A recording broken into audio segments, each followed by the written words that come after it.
Bonjour à toutes et à tous la team Kiffer, j'espère que vous allez bien. On se retrouve pour le deuxième quart de finale de la journée après Croatie-Brésil. On a Pays-Bas-Argentine, deux belles équipes habituées à ce niveau de jeu. Quart de finale, c'est pas rien. Il y a une place en demi dans le dernier carré, le carré final comme on l'appelle, à aller chercher. Donc c'est pas rien. Les cotes sont assez resserrées, ce qui montre le niveau assez homogène de ces deux équipes sur le papier. 3,80 c'est la cote des Pays-Bas, 2,20 c'est la cote de l'Argentine.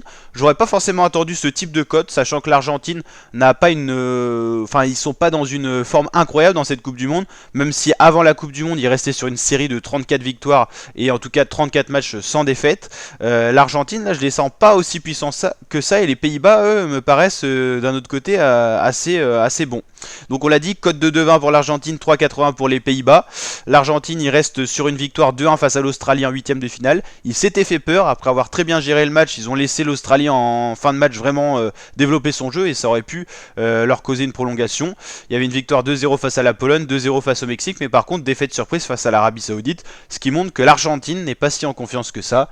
Elle a bien sûr des individualités qui permettent de débloquer des situations. On l'a vu avec Lionel Messi en ouvrant le score, souvent il permet à son équipe de se dépasser. Donc voilà, c'est une équipe qui tourne quand même beaucoup autour de Lionel Messi. Le Portugal de son côté a réussi à ne plus tourner autour de Ronaldo. L'Argentine tourne encore beaucoup autour de Lionel Messi, quoi. Les Pays-Bas, ils ont gagné 3-1 face aux États-Unis, c'était un 8ème assez facile pour eux, ils avaient battu 2-0 le Qatar, 1 partout face à l'Équateur et 2-0 face au Sénégal. Ils arrivent quand même en grande confiance, mais là ils vont affronter peut-être l'équipe la plus forte de cette compétition qu'ils auront eu à affronter. Donc attention à pas se laisser déborder, à pas se laisser dépasser. J'ai pronostiqué moi une victoire 2-1 des Pays-Bas, des Néerlandais face aux Argentins. Donc c'est une place pour rejoindre en demi-finale soit la Croatie, soit le Brésil, 5 fois champion du monde. L'Argentine a déjà gagné la Coupe du Monde, les Pays-Bas non.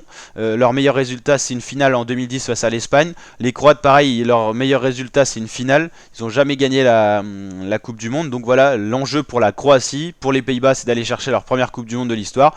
Brésil-Argentine c'est de récidiver et d'aller rechercher une nouvelle Coupe du Monde. L'Argentine de son côté en a gagné 2 et ça remonte déjà à un certain temps. Donc la team, n'hésitez pas à vous abonner à la chaîne YouTube pour suivre en intégralité la Coupe du Monde 2022 au Qatar.